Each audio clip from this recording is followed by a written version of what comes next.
Olá, bem-vindos de volta!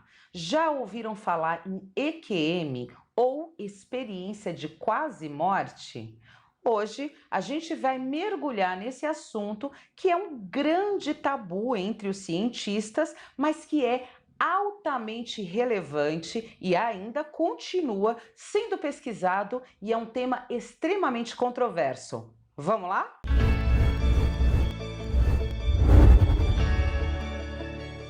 Gente, hoje a gente vai mergulhar aqui no EQM, na experiência de quase morte. Esse vídeo foi sugestão de um dos seguidores aqui do canal, Marcelo. Ele acompanha esse canal aqui desde o começo. Eu abri uma enquete lá no Instagram, perguntando para o pessoal quais eram os temas que eles gostariam de saber, e esse foi um dos temas selecionados. Se você também quiser dar sua opinião, sua sugestão, corre lá no Instagram, @psicóloga Luciana Paiva. Nosso contato fica mais fácil. Aguardo vocês lá. Experiência de quase morte.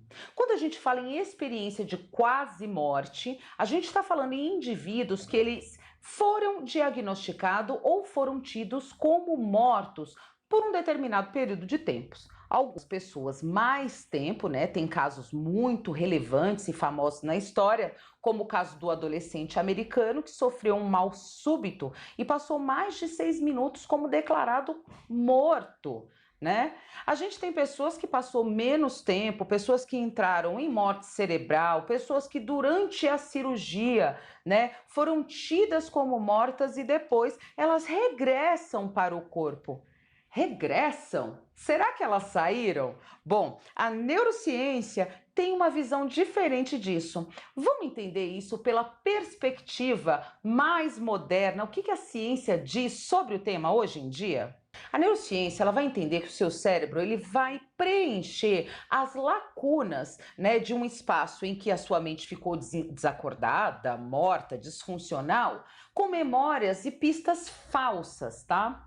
Então, por exemplo, né, para entender esse tipo de raciocínio, hoje, se você for testemunha de um crime e não houver nenhum tipo de prova, somente você como testemunha, o juiz não vai considerar, né? Por que isso? Porque no passado já aconteceu de pessoas terem reconhecido os criminosos que efetivamente não eram os criminosos.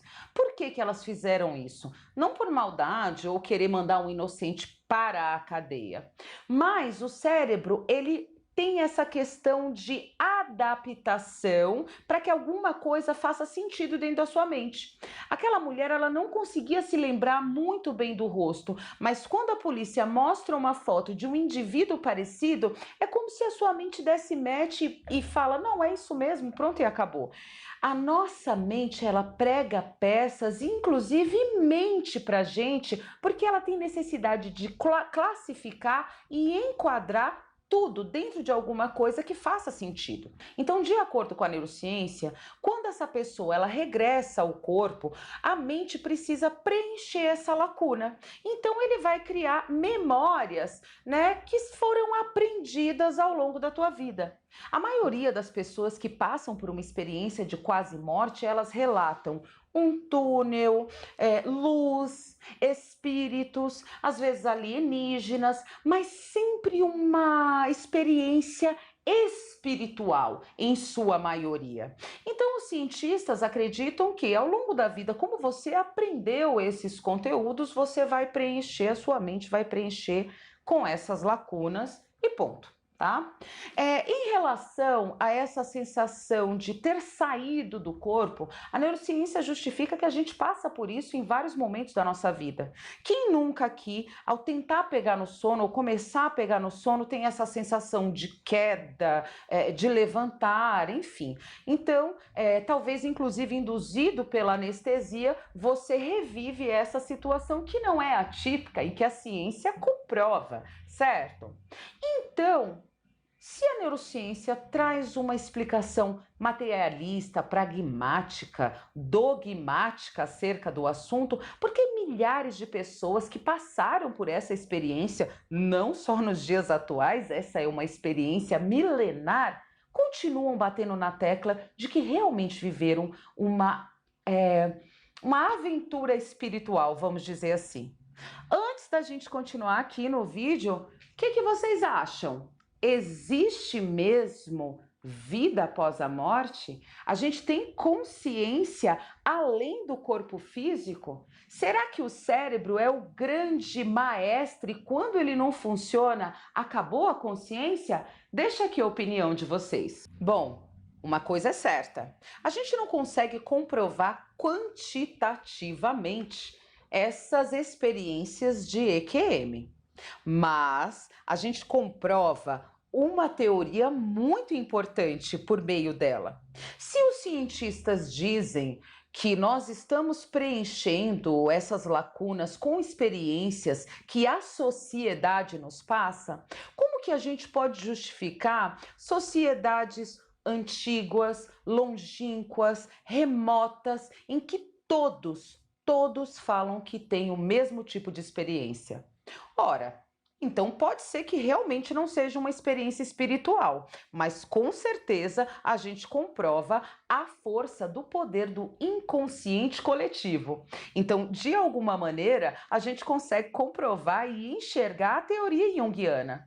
Então, o inconsciente coletivo, ele opera em estados em que a sua consciência não está dominando? Certo?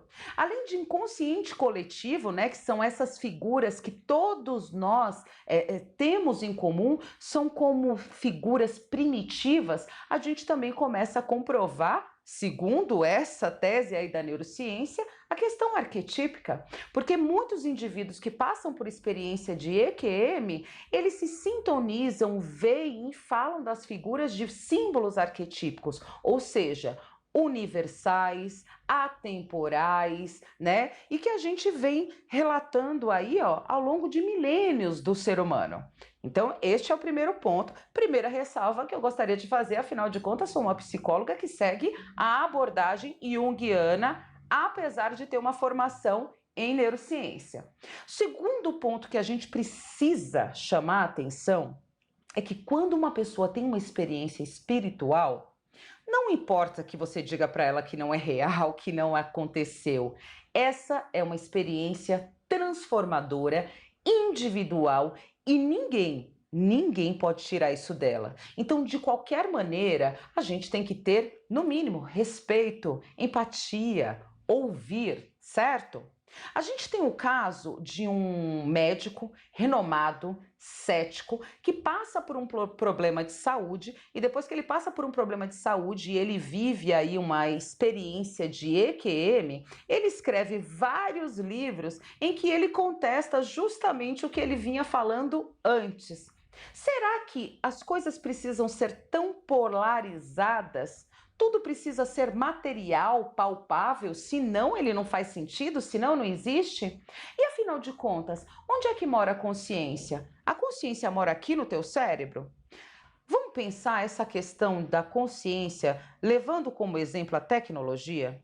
Vamos imaginar que você tem aí o Google Fotos no seu celular. A foto não está no seu celular, ela está no Google Fotos. Aí você resolve ir lá e olhar essa foto. Onde que essa foto está, então?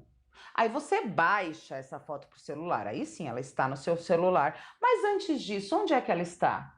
Será que ela está armazenada fisicamente nos computadores lá na Califórnia? Ele está lá? E quando você solicita a foto, essa foto vem voando, enfim? Gente, nem tudo precisa ser material. Quando a gente se refere a essa foto, a gente fala que a foto está na nuvem.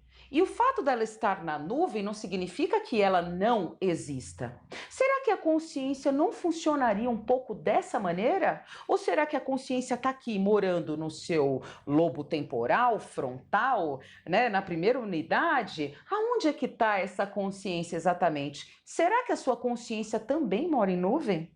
Então, se essa consciência mora em nuvem, aí a gente pode começar a ouvir com um pouco mais respeito, assim, nem sei se é possível, teses como de pessoas Sócrates, Platão, né? Todos esses filósofos gregos de peso, eles já vêm falando isso há muito tempo, que na verdade a consciência e a matéria são coisas distintas, uma precisa da outra, mas a consciência, essa é etérea, essa é a palavra. Sócrates, inclusive, ele acredita que todas as informações já estão dentro de você. Então, o questionamento socrático é justamente perguntar para a pessoa, para ela quebrar esses padrões que ela estabeleceu agora, de acordo com as crenças atuais. Tem alguns documentários interessantes sobre a EQM, inclusive a History Channel faz um documentário muito bacana, eu deixo a recomendação. Tem um livro também do Brian Weiss, Muitas Vidas, Muitos Maestros, em que pessoas relatam que após a experiência de quase morte, elas passam a ter habilidades que elas não tinham antes, justamente reiterando essa hipótese levantada por Sócrates há mais de 3.000 anos atrás.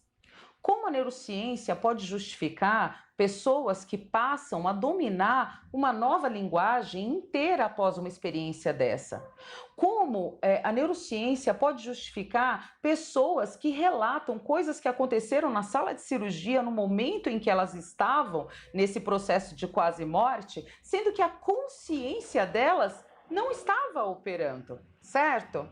Bom, como diz a célebre frase, há mais mistérios entre céu e a terra do que julga a nossa vã filosofia. Mais uma vez, a gente tem uma situação polarizada.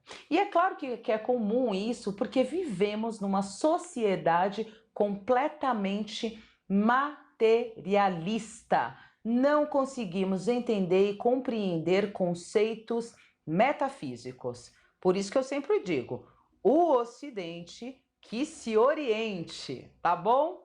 Bom, gente, vocês gostaram desse vídeo? Já passaram por uma experiência quase morte? Espero que não, hein? Conhecem alguém que já passou por esse tipo de situação? Pois bem, deixem aqui os seus comentários. Aguardo vocês lá no Instagram.